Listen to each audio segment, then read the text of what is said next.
নোয়াখালীর মানুষ বিভাগের দাবিতে সবাই অনড়, সবাই এক। তাদের সবার দাবি একটাই, নোয়াখালী বিভাগ চাই।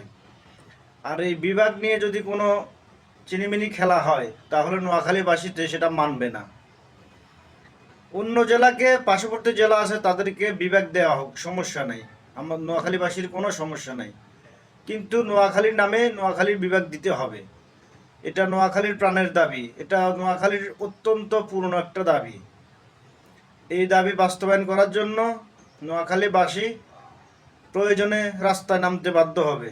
তখন কিন্তু সবাই, আওয়ামী লীগ, বিএনপি, জামাত, এনসিপি সবাই কিন্তু এক হয়ে যাবে, এক হয়ে রাস্তায় নামবে। আর বর্তমান সরকারের কাছে অনুরোধ, আপনি কিন্তু এই নোয়াখালীর দাবিটা আমলে নিয়ে তাদের এই দাবিটা বিচার বিশ্লেষণ করে তাদের এই দাবিটা পূরণ করার জন্য বর্তমান সরকারের প্রতি আমার একান্ত ব্যক্তিগত থেকে আহ্বান জানাচ্ছি। আপনি এই জিনিসটা বিচার করে দেখবেন, নোয়াখালীর মানুষের প্রাণের দাবি, এই দাবিটা পূরণ করবেন।